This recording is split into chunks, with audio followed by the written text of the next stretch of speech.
Тэгэхээр би өнөөдөр та бүхэндээ хипхоп бүжгийн хичээлээр юу заах вэ гэхээр баланс буюу доошоо суулт, босолтыг заах болно. Хипхоп бүжгийн хамгийн хэрэгтэй хөдөлгөөн байгаа. Тэгэхээр бүгдээрээ ихлээд хөлдөө мөрний хэмжээтэй заавал мөрний хэмжээтэй заавахдаа өвдөг маань хизээж гадагшаа өнцөг үүсгэсэн байж болохгүй. Хөл маань чигээрээ өвдөг маань ерөн газартайгаа нийлээд буруулчин иймэрхүү юм үүсгэх ёстой. Тэгэхээр одоо бүгдээрээ эндээс шууд доошоо чигээрээ суугаад босно. Гэхдээ зөвхөн чигээрээ суучаад зүгээр шууд шулуун босгүй ш.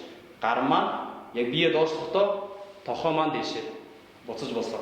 Тэгэхээр 1 2 Тэгэхээр зөвхөн тэгшинтэй доошоо суугаад дэшээ ингээд босоод авах юм бол энэ маань бүжиг гэхэд жоохон хэцүү учраас хипхоп бүжигт яаж хийдэг вэ гэхээр доошоосныхоо дараа хоошоо бүгтийлөө дээш нь бослоо мөрөө хоошоо унгаалаа. Тэгэхээр энэ маань бүр их жижигхэн яг жинхэнэ баус маань иймэрхүү болж өгдөг гэсэн. 1 2 3 Тэгэхээр урдаас харах юм бол 1 2 жоохон мөр маань өргөж байгаа юм шиг харагдана. Тэгэхээр 1 2. За тэгэхээр одоо энийг аян дээр хийж үзцгээе.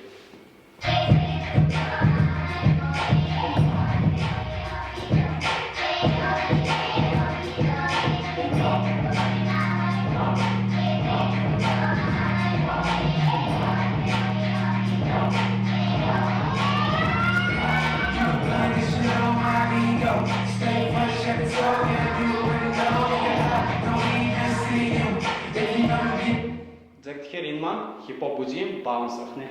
UBI.